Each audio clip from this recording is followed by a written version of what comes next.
మహిళలపై దాడులు జరుగుతుంటే ప్రభుత్వం ఏం చేస్తుందని బీజేపీ జాతీయ నాయకురాలు డీకేఆర్ను ప్రశ్నించారు. మహిళా ఆత్మగౌరవాలు పెరిగేలా బీజేపీ కార్యక్రమాలు చేపడుతుందని చెప్పారు. హైదరాబాద్లో మహిళా గోస బీజేపీ భరోసా దీక్ష ముగిసింది. దీక్ష తరువాత బీఆర్ఎస్ ఎమ్మెల్యేలు మహిళలపై వేధింపులకు పాల్పడుతున్నారంటూ డీకేఆర్ను ఫైర్ అయ్యారు. సీఎం కేసీఆర్కు మహిళలంటే చిన్న చూపని డీకేఆర్ను ఆరోపించారు.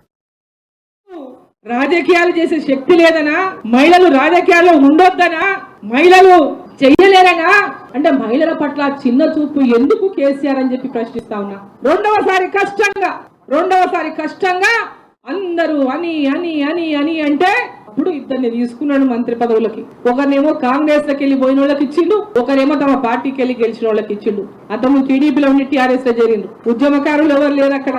ఎవరైతే తెలంగాణ ఉద్యమానికి తూట్లు పొడిచిండ్రో, ఎవరైతే తెలంగాణ ఉద్యమంలో ఎంబడిచ్చి పొలిమేరలు దాటిస్తామని అడుగు పెట్టనివ్వమని వారికి